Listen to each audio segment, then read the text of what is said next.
ചാത്തന്റെ മന്ത്രവടിയെക്കുറിച്ച് കേട്ടിട്ടുണ്ടോ? മഹാത്ഭുത ശക്തി സ്വായത്തമാക്കാൻ കഴിയുമത് നേടിയാൽ.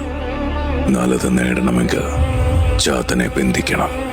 ചാത്തനെ വരുതിയിലാക്കാൻ പഴയ കാരണവന്മാർ പ്രയോഗിക്കുന്നൊരു വിദ്യയുണ്ട്.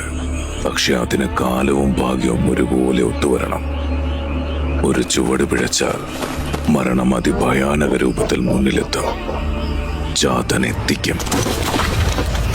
ഭൂമിയുടെ പ്രതലത്തിൽ നിന്നും പൗർണമി ചന്ദ്രന്റെ പ്രഭാരം ഒഴിയുന്ന നേരം കണ്ണിൽ കറുപ്പ് കലർത്തി പലരും കാത്തിരിക്കും ചാത്തന് വേണ്ടി.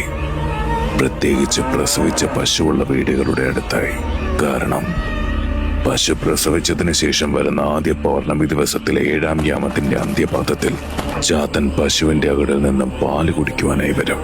പൗർണമി പ്രഭയിൽ ശരീരത്തിന്റെ ചൂട് മണ്ണിലേക്ക് പകർന്നു കൊണ്ടുവരുന്ന രൂപത്തെ ദൂരെ നിന്നും കണ്ടാൽ കാത്തിരുന്നവർ മെല്ലെ കാടിന്റെ മറവത്തേക്ക് മാറും. അത് ചാത്തനാണെന്ന ലക്ഷണം നോക്കി ഉറപ്പിക്കാം.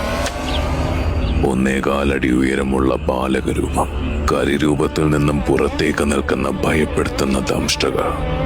കൽമാലയ്ക്കൊപ്പം മരവണ്ണത്തിൽ ചേലയെടുത്ത് നടന്നു വരുന്ന ചാത്തന്റെ കയ്യിൽ അത്ഭുത ശക്തിയുള്ള മന്ത്രവടിയുടെ പ്രഭയമുണ്ടാവും. എന്നാൽ ഉഗ്രരൂപത്തിൽ വരുന്ന ചാത്തന്റെ ദൃഷ്ടി മറഞ്ഞിരിക്കുന്ന മനുഷ്യരുടെ മേൽ പതിച്ചാൽ